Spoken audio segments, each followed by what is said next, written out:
Hello everyone, and welcome to Bob's Garden. I'm Bob. Today I'm going to talk to you about plants that go dormant for the winter. These are tuberous plants. They'll die back towards the end of the season. They give us some flowers, or they give them some foliage, and they go through the entire season.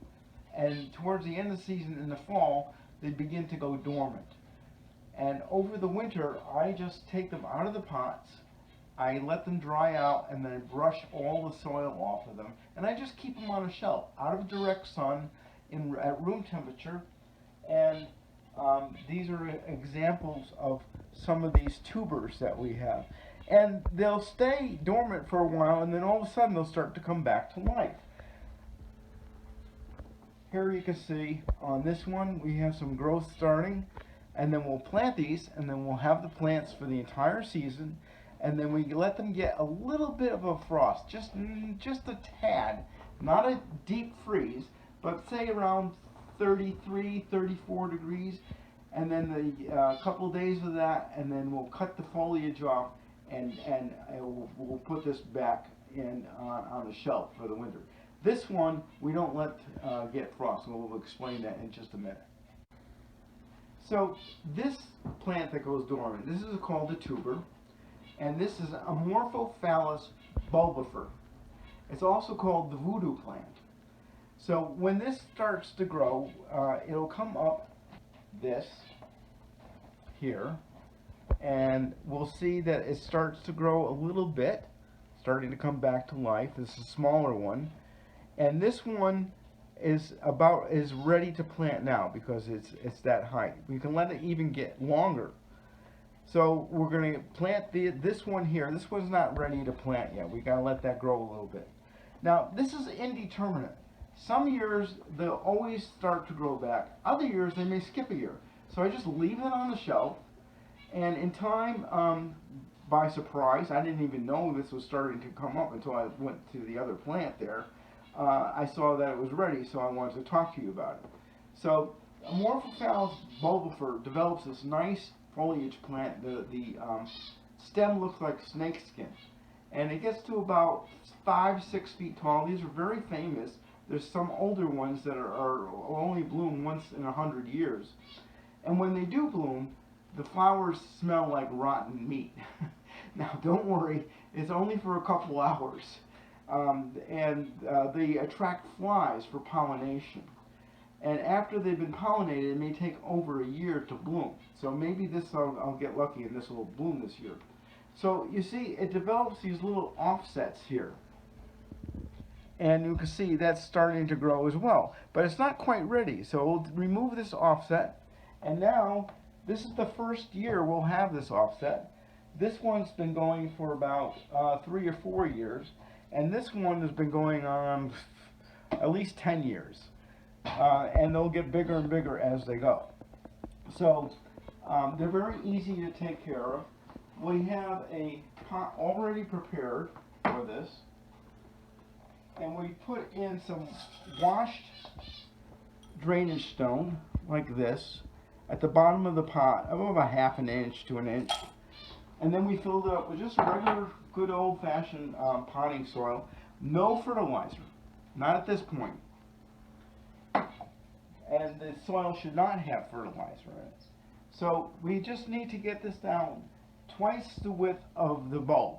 So if we were planting this little bulb like this, we would just put it down a little bit, about that far down, and cover it up. This larger bulb, so if we put this on an end like this, we can see how deep it goes, and then we just put it down like this. And then we just cover it up, and we'll water it, and it's ready to go. So after we've planted this, we'll give it a water, and we want to keep it evenly moist. Never let it dry out. So, and it doesn't want to be too wet either. So when you'll put your finger in here, and you'll feel a little bit of dampness, then it's time to water. So these tubers are going to be used over and over again every single season. So here we have a tuberous begonia. This gives us wonderful flowers. It gives us a spot of color throughout the season, and they're a lot of fun to have. And you'll see the growth starting here, and it's ready to plant. Now this again will go dormant for the entire winter, but this one gives us nice flowers every season, and I use it over and over again, and it gets quite big. When you first purchase them at the store, they'll be about this size, and they're actually sold like this. And this is not ready to plant yet because we don't have any new growth coming out. Some of these you will see throughout the winter, they just stay little like this. So that doesn't mean it's ready to come back. Wait for this new growth to come out and wait for it to get up a little bit before we plant it. So the larger the bulb, the deeper we have to plant it. So this one is going to go in a pot like this. I've already prepared this with the same drainage stones and just regular potting soil. And we will get this down several inches down. This one is going to go deeper because it's a bigger bulb. And here we are. And then we just cover that up. And again, this plant also likes evenly moist at all times. So not too wet, not too dry. You'll put your finger in there again, and when it's just barely damp, then water it. Never let it dry out entirely. This should be kept in a sheltered, shady place. It can get morning sun for 3 or 4 hours. An east exposure outside is best, and it'll do very well there. Then once it starts to grow and starts to flower, then we can start a fertilization program once a month with a general purpose fertilizer.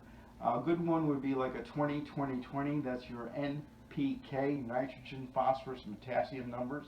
So look at the label on the fertilizer and follow the directions for that about once a month. So our begonia here, this particular begonia is it's pendulous. It flows down, and it's got these lovely apple blossoms. And you can see the growth on this is much greater now than the other one we showed you. So again, we're going to plant it this deep. That's about down to my knuckle, and that's how you determine how the depth is on this. So again, we'll just take away some of the soil, and we'll put it down there and just cover it up. This particular tuber will fill this entire pot, and you can see that there's some holes on the side of this for being a hanging basket. So it makes a lovely hanging basket plant, and again we'll keep this evenly moist with sheltered, not direct sun. Morning sun is good. And that's it for tuberous plants. Thank you for watching. Please share, comment, and subscribe to my videos. And remember, be curious, not judgmental.